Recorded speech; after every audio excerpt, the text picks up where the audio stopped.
Hello everyone and welcome to another RIABU interview where we focus on how to get paid on time by your customers, a thorny issue for many companies, and the subject of our recent book, Let the Cash Flow. What we've been delighted to do over the past few weeks is to invite senior executives into the studio who have a very particular perspective on what it takes to get paid on time. And today we have Christophe Derdeyn, who is partner with Delaware Consulting, and we're going to talk. Chris, first of all, welcome.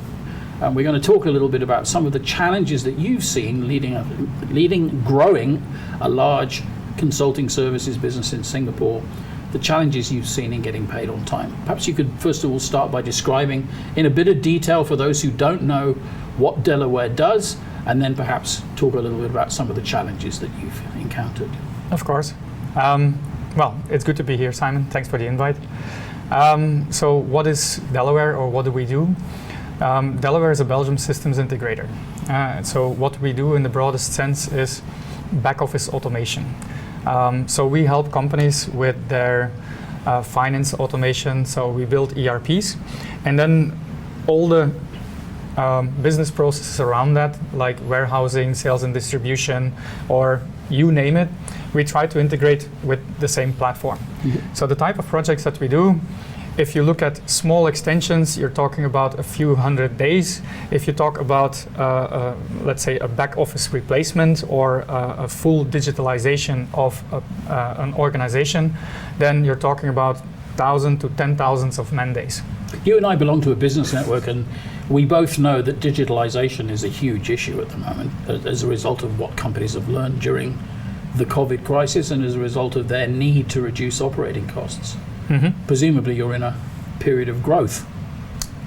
We are booming, yeah. It's well, I'm delighted to hear that. Yeah. So let's talk a little bit about the size of your customers. Are they typically SMEs? Are they multinationals, or a combination of all three? Well, Delaware is actually, we are an organization that focuses on what we call the upper mid-market segment. So we have typically customers that have a revenue anything between 500 million and 5 billion in turnover. So these are not SMEs. An SME defined as a company up to $100 million in Singapore. That's correct. Yeah. So these are substantial enterprises, and these are substantial projects. That's correct. Okay. Yeah. So let's first of all, we're here to talk about receivables because many companies struggle to get paid on time. Before we get into the specifics, and you've got some very strong ideas on this, let's talk a little bit about receivables in general. Mm-hmm. Before you took on your current role, which is a commercial role, which is growing the business, were you exposed to the challenges of getting paid on time in other businesses? Well, yeah, of course. You always have challenges on getting paid on time. So where were you, and what were the challenges? I used to run a small consulting house in Europe before I came to Asia. I had a very limited set of customers, like only 3 or 4, and I had very close relationships with them. And as a consequence, mostly I got paid on time, because if you have a strong relationship with your customer, things just work well. Mm-hmm. Now, there were cases where at certain points in time I got certain delays, but then it becomes easy to have a discussion and so forth. So I never really was extremely challenged until I came here and I started a new business from scratch where I had a much weaker context. And a lot more customers. And a lot more customers, yeah. We have now, I think, active customers, maybe 50 in Singapore. Very diverse in nature. Some are private, quite a few are public sector customers. Many of them are actually quite large and complex engagements. And then typically there is a lot of contractual terms and conditions and stuff like that that start to including play. Acceptance criteria, as you were sharing earlier, and which trigger invoicing and various other things. Yeah, that's correct. Maybe start from the beginning of the transaction. So perhaps let's talk about a new customer. So you're bringing on board a new customer. Mm-hmm. How does that work from a service definition, contract and billing perspective? Okay, so what will typically happen is in a pre-sales phase, we will sit with a customer and we will have an understanding, or we will create an understanding on what the customer actually aspires to do, and we will consult and so forth. And correct them where they're wrong. To some extent, you try to, which is, it's met with sometimes with success, sometimes with not so much success. Not for nothing are the Belgians called the diplomats of Europe. Are we? Well, it's. I know people always have a strong vision, and today in the market we have this whole story around standardization and adopting best practices and so forth. Everyone likes a story, no one likes the practice. So we try to envision what that all should be. And in Asia, it is the custom to do fixed price commitments. So basically, as opposed to time and materials, where you bill the amount of time you spend and the kit that you use. Correct. In Europe, we used to mainly work in time and material base, which is quite convenient. You jointly with your customer, you manage your engagement, you sign off your timesheets, you do your billing, and actually a relatively straightforward the process. traditional consulting model. That's what it was like 40 years ago when I first fell into consulting. In Europe, most of our entities still operate under that framework, but in Asia,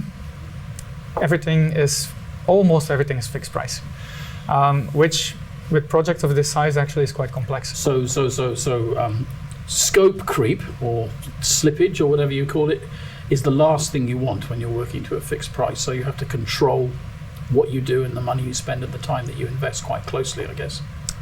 Exactly, and to do that you need a very strong relationship with your customer. Okay. Because of the sheer width of scope, there are so many things that you can't entirely define, that you always get into a debate on this is included, this is not included, and so forth. So there's plenty of area for misinterpretation, disconnects, discussions, and so forth. Yeah. Okay.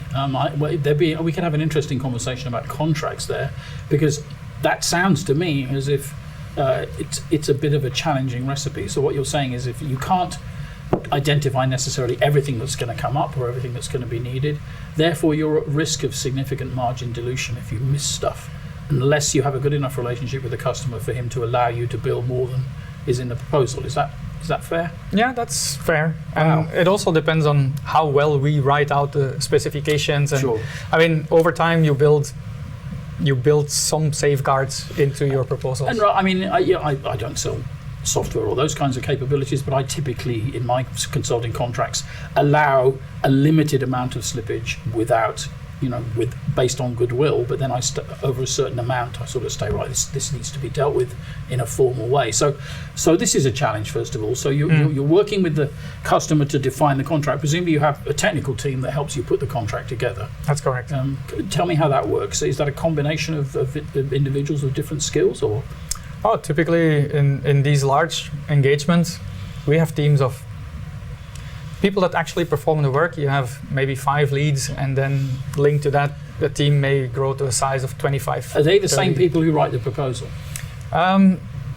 Mostly, yes, because we want to create continuity between the people who write the proposal and the people who execute it. For the very good reason that you don't want the people that find themselves having to execute looking at the proposal and saying it's completely impossible to do this for this price, which probably you've come across a couple of times. Many times. Okay, good. So let's assume we've got a working proposal. Let's talk a little bit about how you bill. So stage billing, revenue recognition, that kind of thing. Yeah, we call it milestone billing.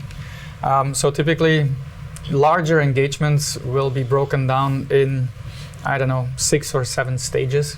The first billing milestone is contracting. And after that, you will have typically the blueprint signed off or the design signed off, something along those lines.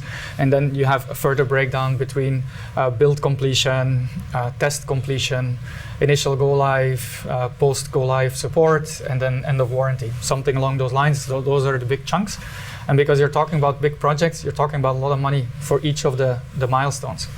Now the complexity comes in, let's say you have a big ERP engagement across 5 or 6 different business processes, and you have one payment milestone for end of design. Now one of the most complex things to achieve is, when is your design signed off? Because there's so many moving parts. Arguably never. Exactly. Which is probably what the customer's going to say.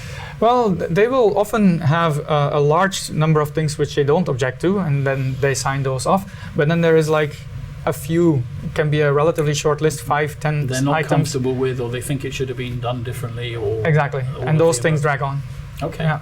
Okay, so and because you don't have a consumption-based billing arrangement, at the end of the day, you have to kind of negotiate about the ability to write an invoice. Exactly. Okay, that's very interesting. So let's talk about. That sounds like a fun thing to have to manage, because what you're describing affects your forecast revenue because there are ups and downs and there are issues that you have to negotiate. It also could potentially have significant impacts on your relationship with your account if there's a significant gap between what you've written down and estimated and what you actually have to deliver, or if they subsequently decide because they haven't properly understood. And I know this happens a lot. It does. With systems engineering, they subsequently decide that they meant one thing and you meant something else. That's very hard. It is. It's that's the constant struggle in our line of business. So you rely on relationship to deal with those kinds of issues. Actually, over time, we have changed our model to some extent, whereby in the past, we would really go for a big design phase and try to cut things at a particular point. Today, we will do a framework design, which is more high level, and then we go into iterative implementation, kind of the agile methodology and so forth, where you work with sprints and what have you.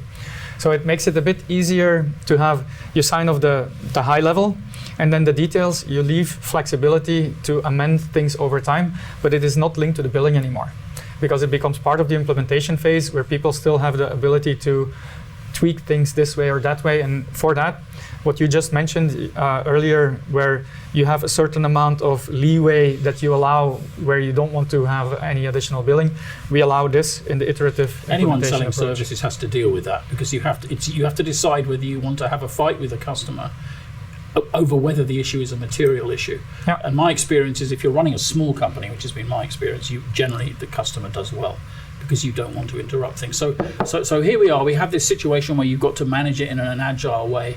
Tell me about cutting an invoice and ensuring that you get paid on time. Well, this is if I look at the teams that are working on these engagements, their main goal is to build a system that's going to meet the requirement. And administration, which goes from anything from writing their time to documentation, invoicing and stuff like that, it's typically not much on their mind.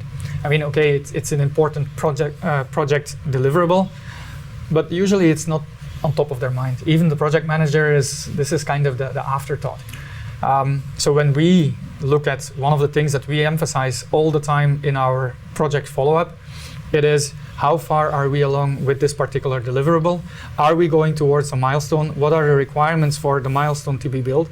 Because when we say design is signed off, you need certain documentation, it needs to be endorsed and so forth. And very often in bigger organizations, you don't need one signature. I mean, if I have 5 different streams, different subject matter experts on the customer side, all of them want to sign off their own thing. So sign off can actually take a long time. So you've got quite a complicated contract to run all this with multiple sign-offs and multiple stages. Yeah. Okay. So tell me about your receivables situation. Are you often in disagreement with customers about when they should pay and when they shouldn't pay, or do you generally manage to sort these things out? It varies a lot between different accounts. Okay. We have some accounts where it has proven a nightmare to do collections, and you would sometimes be very surprised what type of accounts these are. You mean they're big, reputable companies? Yes. No, I wouldn't be surprised at all. That's how they get to be profitable in household names. It's terrible. But and much depends on your customer relationship again. If you're able to have the right link to the right people in the organization and you can build a good rapport with them, and of course you still need to get your sign-offs and so forth. Yes, you can keep the flow going. I like this conversation because the general thrust of our book, Let the Cash Flow, is it starts with having a civil dialogue with your customer and building a relationship, but you also need to have very solid processes to back that up. Otherwise you end up arguing over details. So you've talked about the need to have processes, you've talked about the fact that customer intimacy is absolutely critical. Can you say a little bit, I mean, how long on average is it taking you to get an invoice paid? Can you say that? Well, it depends a bit on the payment terms, but if you compare to the payment terms, in our case, we are usually, we are typically below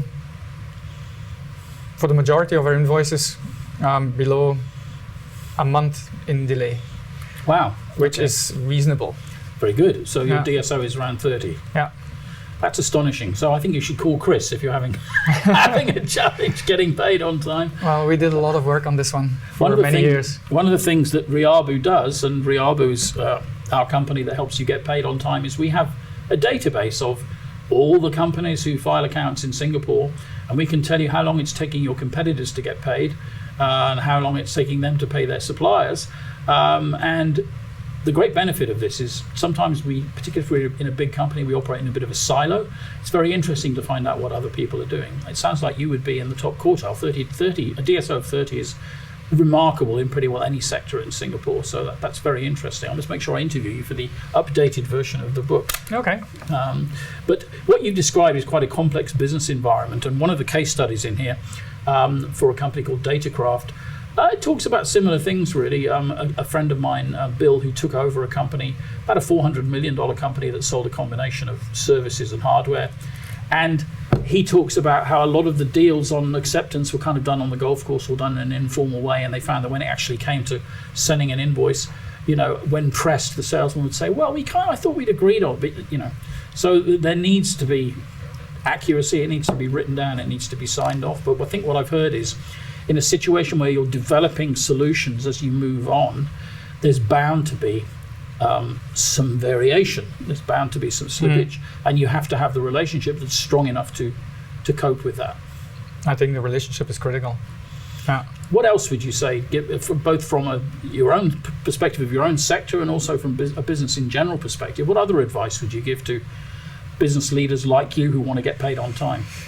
Well, first and foremost is making sure that you get your invoice out, because our days sales outstanding is favorable. The date of the invoice, yeah. But getting to the point where we actually send invoices, that's a different story. I mean, that might sound, for some of you, that might sound amazing, but I'll tell you, I mean, I've had 7 or 8 small companies since I came to Singapore. I've been here 30 years, and I know many other people who also have small companies, and it's amazing how often they do not get sent invoices. So you procure a service, you expect to be charged for it, and your supplier simply forgets to send you an invoice. I recently received an invoice from a very big company 2.5 years after we received the software in this case. And then, I mean, it's on no one's radar anymore. Huh? And then 2.5 years later, you start a debate, what are we going to do with this? That's not where you want to be. The first consulting job I have, and we've established that I'm rather old already, Chris has pointed that out. I went to a well-known company in the UK, whose name I will not mention. £3 million worth of cheese had left their factories over a period of 6 months, and not 1 ounce had been invoiced. So that was their situation. How do you prove who's had the cheese and what they've done with it? That was the challenge. I can imagine that, yeah. That's really bad. You've probably got more to show for what you deliver than we did, because cheese can very easily be consumed. Do you think going forward next year you're going to continue to experience high rates of growth, clearly, because we talked about the fact that companies are very open to digitalization? Well, actually, if you look at the tail end of COVID, and knock on wood, if this is really the tail end, we see that the market is booming. Yes, I would expect that. It's everywhere in the world. There is a massive uptick. Our pipeline has never been like what it is today. Yes, I mean, as you know, because we belong to a business group, I mean, I chair four EGN groups, and in each group, finance group, business leaders groups, what should I be doing in digitization? Finance leaders in particular are under pressure to figure out what they should be doing to increase the level of automation in their businesses, and where does desirable automation end and having people begin, and how do you define that, and how do you do it effectively, and should it be one service provider and an integrated vision, or should it be multiple service providers? There are lots and lots of opinions. Maybe we can talk about that in a future interview. I would love that. It's a topic that I like to play around with, because I mean, it's what I do. Yeah, I mean, I genuinely lack answers, and in the few businesses that we're building here, of course, those issues are coming up, and we're having software written, and we're having precisely the discussions that you've talked about. So there we are. So that's been an amazing interview with Chris, and he's helped us understand the challenges of selling complex services and ensuring that you have a relationship with a customer that helps you get paid on time. Do check out the book. which defines what you need to do up front to build a solid relationship with the customer and how you need to have revenue recognition and accurate billing built into your process if you're going to be paid on time. Chris, many thanks for joining us today. It was my pleasure. Thanks, Simon.